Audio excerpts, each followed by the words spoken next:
if one argues that there should be a regime change simply because a particular government has been in power for quite a long while, I don't think that in itself is a persuasive argument.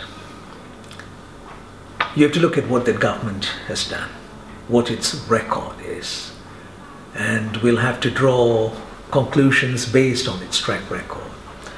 There are, I think, 5 areas where the Barisan national government over the last 55 years has done relatively well. And what are those 5 areas? Number 1, it has succeeded in maintaining a high degree of peace and stability in one of the most complex, multi-ethnic, multi-religious societies in the world.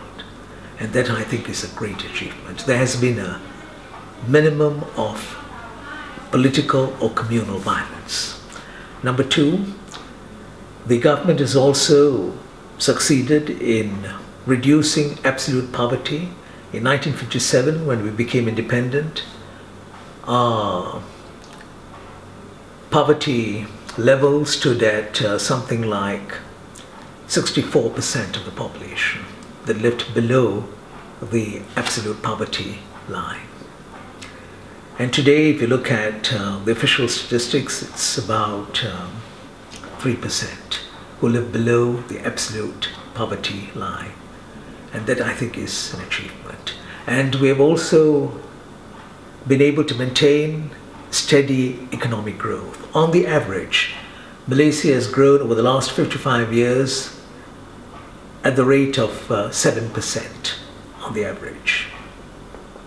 And this growth rate is also linked to development and all the changes that have taken place. So that's a second achievement. A third achievement, there has been a major socio-economic transformation in this country. From an agricultural country, we have become a manufacturing nation. From a society that was largely rural, we have become a society which is highly urbanized. Today, something like 65 to 70% of the population is linked to what we would classify as the urban segment of Malaysian society. We've also become a society where the middle class is a huge component of the socioeconomic structure. At the time of independence, it was a very, very small, a minuscule middle class, and it was dominated almost completely by one community. But today you have a middle class which is huge. Some would argue that it is easily about 55% of the population. And that middle class is multi-ethnic, which is very, very important. And that, I think, is one of the reasons why we have also been stable, because we have, as the middle class, a multi-ethnic middle class. Now, yet another achievement, a fourth achievement is this, that all these years, all these changes that have taken place, this very complex multi-ethnic landscape, we have accomplished this while maintaining a parliamentary democracy. Except for that very short period of 21 months when the democratic system was suspended after the May 13th riot in 1969, we have been a parliamentary democracy all along. All along, it has been civilian rule. Even during that emergency of 21 months, it was civilian rule.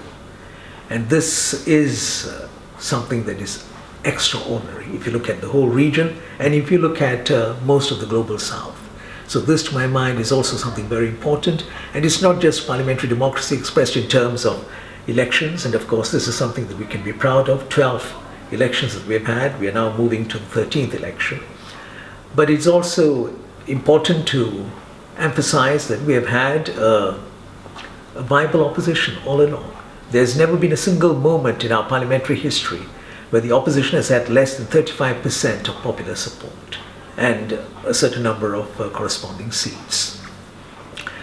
We have also had various freedoms, and in the last few years in particular, with the abolition of the Internal Security Act, the Sedition Act is about to be abolished, and various emergency ordinances have all been abolished, restrictive residence and ordinances have been abolished. With all these changes, amendments to the Publications Act, to the University and University Colleges Act, the space for democratic participation has become much more significant in the country. And the last point I want to make is this. We are also proud of the fact that we are a country which has been able to preserve an independent foreign policy, meaning by which we are not beholden to any power bloc. We have not succumbed to the hegemony of the dominant superpower of the day. This was very, very obvious from the time the Cold War came to an end and the US had proclaimed a new world order at that time, thinking that everyone would now yield to its new power. But Malaysia, even at that time, in the 90s, decided that we would preserve our independence, our integrity and our sovereignty. So a number of policies at that time, including policies related to the conflict in Bosnia and the Iraq conflict, which, as you know, began around that time in the 1990s, we took a very clear position. We were against what the hegemon was doing, and it was based largely upon principles of justice and humanitarianism. That was our concern, and we have maintained that all along. We have been a non-aligned country, proud of its role in the global arena, because we've also been part of all the major peacekeeping missions that the United Nations has been involved in. Starting with 1961, the Congo peace mission, Malaysia was part of it, and numerous other peace missions after that. So we have also been, in our own small, modest way, a player in preserving global peace. Excellent. Now, the opposition, one of the biggest allegations against the ruling party is that it is incredibly corrupt to the hilt. Comment? There is corruption. There's no doubt about it at all. There is elite corruption. There is petty corruption. There's corruption in various sectors of society. It is a malaise that must be addressed, and we have to overcome the challenge of corruption. But it is wrong to give the impression that nothing has been done. A lot has been done in the fight against corruption. Malaysia is one of the earliest countries in the global south to have begun this fight against corruption, way back in the 60s. The first country, in fact, to set up an anti-corruption agency in 1967 in the global south. The first country to formulate a law against corruption in the 60s. And if you look at what has happened since 2004, there have been numerous attempts to institutionalize the fight against corruption. Special courts, there are 14 special courts that deal with corruption. There's the Witness Protection Act, the Whistleblower Act, which we didn't have before. We have integrity pacts, integrity pledges. Now you find that most tenders above a certain level are open tenders and they're publicized. And I think the most recent development is the leader of the Barisan Nasional, the Prime Minister, signing the election pledge as proposed by Transparency International. And so the fight against corruption continues. I think we can do a lot more. We can look at the structures in our society which feed into corruption, like the widening gap between the have-a-lot and the have-a-little. I think we should look at the financing of political parties, because that also contributes to corruption. We should look at elite lifestyles. We should look at all these things and look for remedies in the coming years. But I think it would be foolish of us to think that we would be able to overcome corruption by changing the party in power. Look at the experience of India, look at the experience of Japan. These are functioning democracies. India, in the 1970s, there was a huge movement against corruption. They got rid of the ruling Congress, replaced it with another party. There was no change. And it has happened a few times after that in the case of India. And in the case of Japan, the LDP, the Liberal Democratic Party, ousted from power in the 1990s for the first time in decades. Again, people hoping for change, but no change. I'm not being cynical. All that I'm saying is that one has to be realistic. Don't expect change to come because of a change in political parties. Why? Because corruption has a very deep link with power. And political parties are about power. So once you are in power, things begin to change, even if you have been the most vocal and vociferous opponent of corruption before that. I mean, you look at what's happening to the Pakatan ruled states. There are also problems. Land deals, zoning irregularities, problems connected with shady contracts, things of that sort. In a very short while, 5 years, we are hearing all these things in the media about what's happening. And if you look at the person who we are told is going to lead the charge against corruption, you look at his background, look at this person's own record. He's perhaps one of the most tainted politicians that we have had. And this is well documented, what he has done in the past and what he continues to do today. So I don't think one should just expect the Pakatan to become the harbinger of a new, clean, incorruptible, upright society. We have to be more realistic. Okay, so as you pointed out, the Pakatan parties have, after the 2008 elections, they had a big victory. They took several states, and they have been able to work together at the state level. So why shouldn't they be able to forge a stable coalition at the federal level? It's a good question, actually. At the state level, you have governments that are functioning, it's true. Penang, Selangor, Kedah, and of course Kelantan for 22 years now. So people say, look, give them a chance, federal level, they'll be able to manage. I think there's something very, very important that we are missing here. Running a state government in a federal system is different from forming the federal government itself. Why?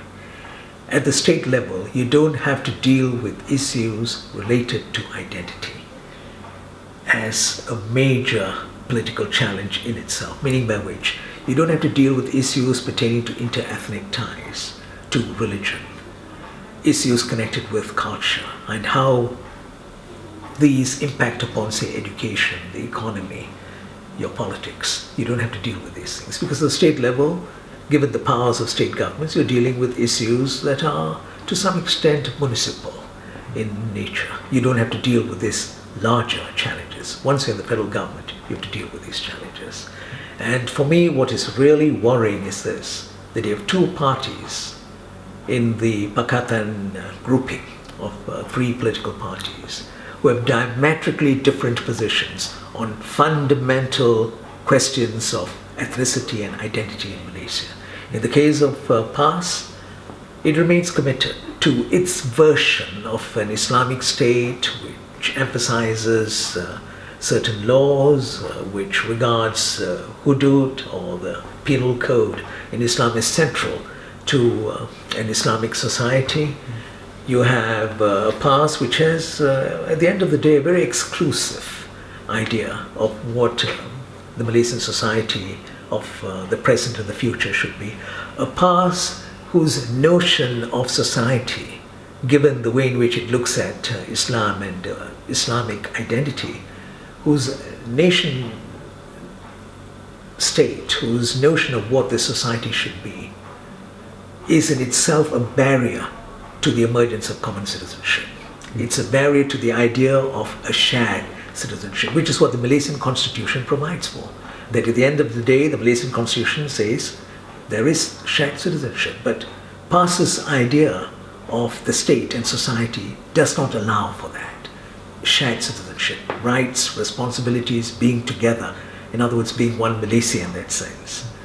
It doesn't provide for that. So this is why I'm very, very concerned about a party like this getting into power, being enthroned, and that's the danger. And if you look at the DAP, it is diametrically opposite, because in many ways the DAP denies the historical basis of the land. It denies how that historical basis has impacted upon the present, which is so real. If you look at the national language, it's the Malay language, it's there because historically it is the language that can lay claim to being the national language, which is the language of inter-ethnic communication for 1,000 years. And if you look at Islam, it is the religion that is associated with state and administration for hundreds of years before colonialism. So you can't deny things of this sort. And somehow the DAP has always found it difficult to relate to things of this sort, which is the reason why, Niall, if you look at the last DAP party elections, why is it that a party that claims to be multi-ethnic, the delegates did not even elect a single Malay into its 20-member central committee? There must be something wrong, and this is the majority community that you have set aside.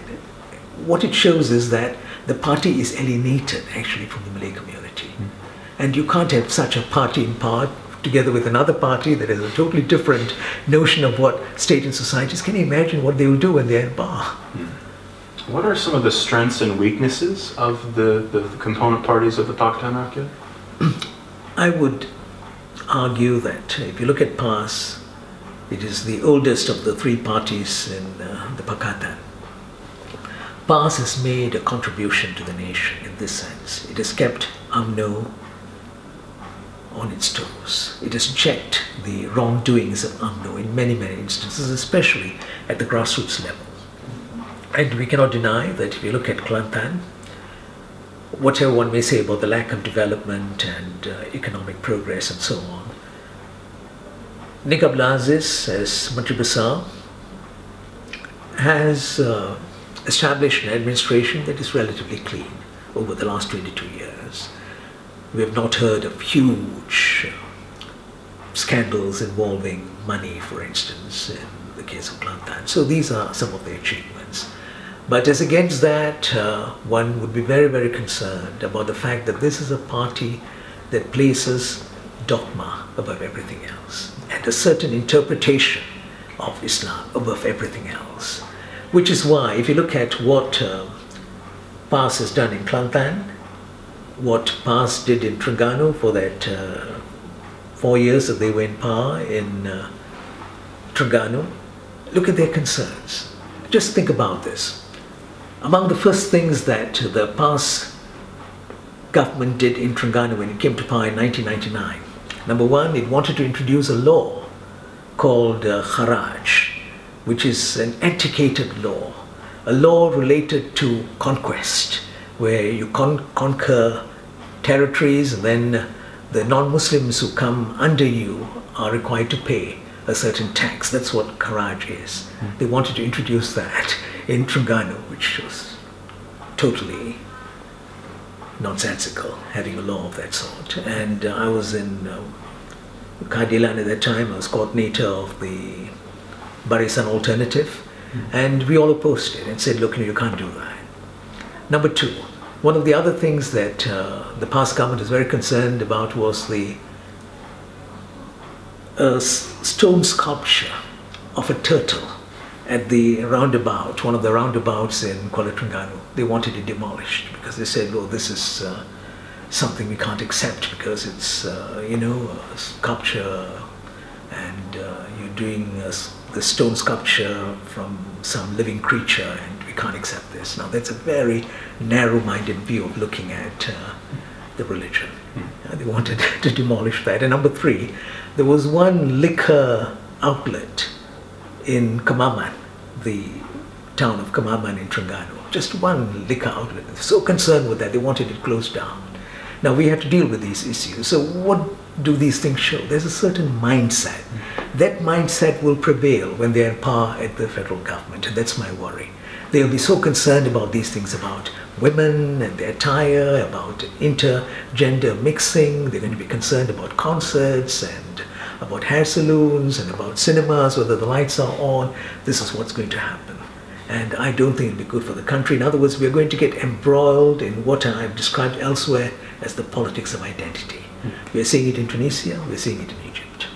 Yeah? So this is the problem with PAS. Now if you look at DAP, again, DAP has done some good things without any doubt at all. They've kept the government on its toes on issues pertaining to governance in particular over the years, over a long period of time.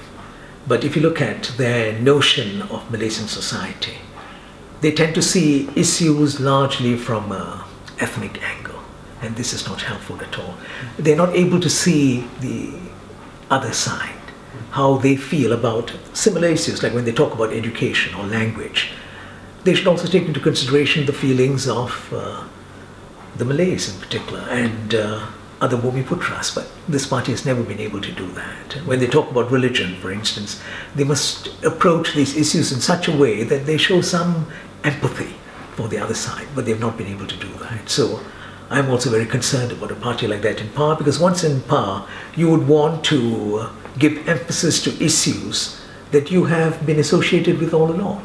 They are not going to disappear overnight. Your constituency would expect that. And as a party that is elected through the ballot box, you would want to take care of your constituency. So these issues would dominate if these two parties were there. And in the case of Keadilan, the third party, well, that party actually doesn't have any clear ideology. It's just a party that is there for one person. When he was in jail, the objective of that party was to get him out of jail. Now that he's out of jail, the one and only purpose of this party is to make him Prime Minister. There's nothing else. So I think once they are there in power, I suppose, if he's Prime Minister, they'll make sure that he remains Prime Minister at all costs, that nothing would be done, nothing would happen to undermine his position. So I see that these three parties as parties which will not be able to serve the larger interests of their nation. And we are faced with grave challenges at this point in time. Not just Malaysia, nations all over the world, linked to climate change, to the economy, to politics, nuclear weapons, all these issues. And we should be concentrating on these issues, apart from, of course, domestic challenges related to the gap between rich and poor and, governance and all the rest of it.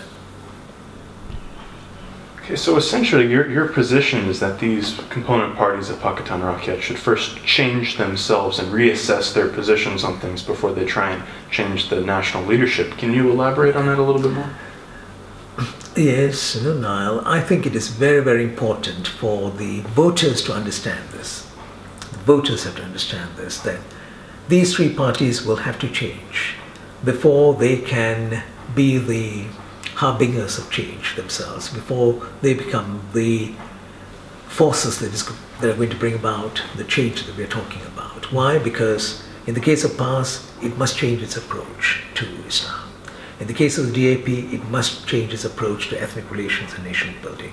In the case of Keadilan, it must grow out of its present position as a party centered on one person. It must become a genuine multi-ethnic party that has a larger vision of society. That's the change we would like to see in all three parties before we talk about changing Malaysia. Now, if Pakatan did come to power, what sort of approach do you think they would take on the foreign policy front? Well, the three parties may have three different positions on certain foreign policy issues. That wouldn't surprise me, but in the ultimate analysis, if you look at how foreign policy is shaped in most parts of the world, you'll find that the person right at the helm has a very big influence on foreign policy. You just take the example of Malaysia. When the Tunku was Prime Minister, we had a very pro-British foreign policy because the Tunku was pro-British. And then Tun Razak became Prime Minister and he moved us into the non-aligned orbit in a very gentle and clever way. He recognized China, he made sure that we would be part of this emerging bloc of nations who did not want to be aligned to either the Soviet Union or the United States of America. And when Dr. Mahathir became Prime Minister, I think he gave much greater emphasis than ever before to non-alignment, because that was his commitment. So the person at the top plays a very big role. Given that sort of background, I think whoever becomes Prime Minister in the Pakatan Rakyat is going to play a very big role in shaping our foreign policy. If you look at Anwar Ibrahim as a possible Prime Minister, Pakatan government, I'm very concerned, given his links with the neocons, his links with certain lobbies in the United States of America, which are links that have been cultivated over a long period of time.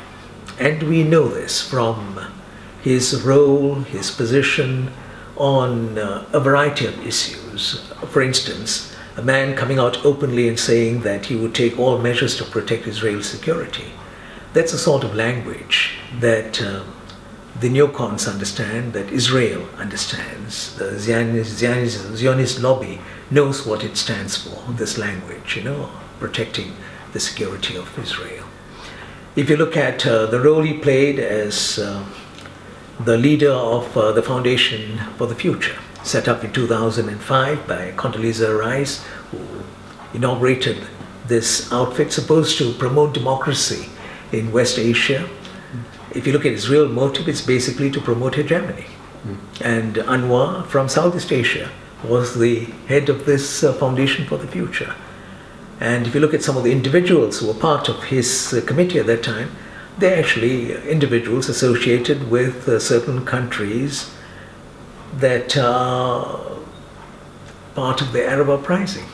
And these are people who are playing a particular role in furthering the interests of the United States or France or Britain as far as the Arab uprising is concerned. So the man is linked with certain forces, and we have to understand this. And the United States of America, it is very obvious at this point in time, in the context of Southeast Asia, is looking for allies.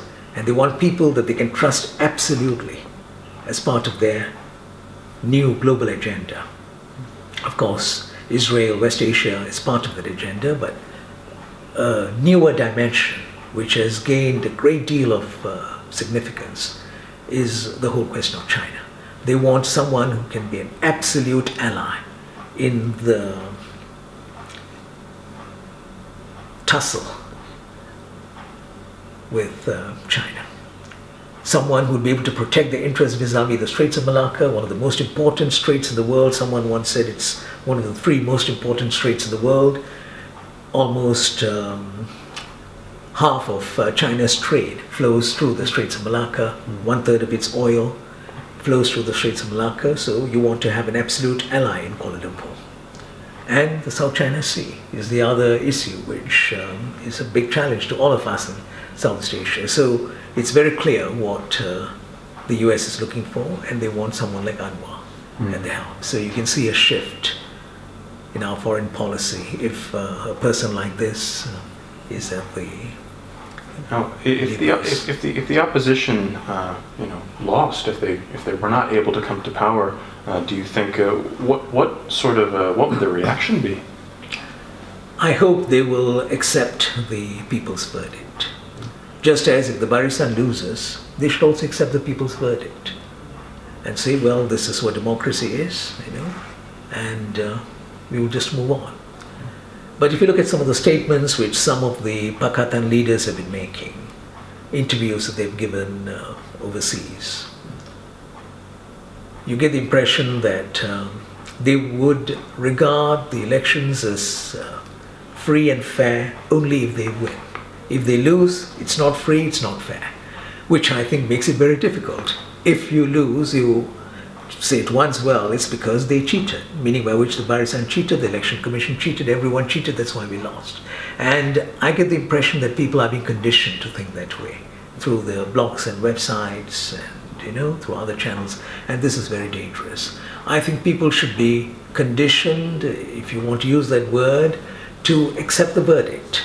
And if there are problems, and you can show that there was cheating here and there, file election petitions, which is provided for under the law.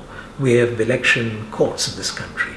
And you can go to election courts, and if you look at the whole history of election courts in this country, candidates from the ruling coalition, the Barisan, before that the alliance, candidates from the opposition, regardless of which party they come from, they file petitions, and if the court feels that the petitions have no basis, they are rejected. The ruling coalition has lost cases. The opposition has also lost cases before election courts. So we should trust the election courts. Let them make the decision. If you're unhappy about, let's say, a particular contest, you can file a suit. But to draw this conclusion before anything has happened, You say it's going to be the dirtiest election. There's going to be cheating. And if we lose, it's because they have cheated. I don't think it is right. I hope the Pakatan leaders would be sensible and would adopt a rational position. In conclusion, in the run-up to the 13th general elections now, what are your main pieces of advice for the Malaysian voter? As a fellow citizen and a fellow voter, my hope and prayer now is this, that the Malaysian voter will be sensible, rational, would look at the total picture, would understand that there's a great deal that is at stake in this election. We want a better Malaysia, all of us. We want to get rid of various shortcomings. We want to do it through the democratic process. But if one may use an analogy here, it is like a house which needs a bit of repairing. There are cracks. Perhaps we need a new window. We need things of that sort. I think we should adopt that sort of approach. Let's do the repairing that is required. Let's make changes of that sort, but let's not bring down the house. Let's not destroy the house, because whatever it is, this is a house, the Malaysian house, which has got a good foundation. In our constitution, in what we've gone through 12 elections, the foundation is sound and secure. And we have a track record as a nation. And this is the track record of the Malaysian people. It's not just the ruling coalition, it's the Malaysian people. We have done quite well. And I think we should reward ourselves in the coming elections by saying, look, we have done well, so we elect the ruling coalition, which has been largely responsible for this, but at the same time we ensure that we have an effective opposition. That should be the attitude. In other words, we show that we are balanced in maintaining and strengthening the democratic process.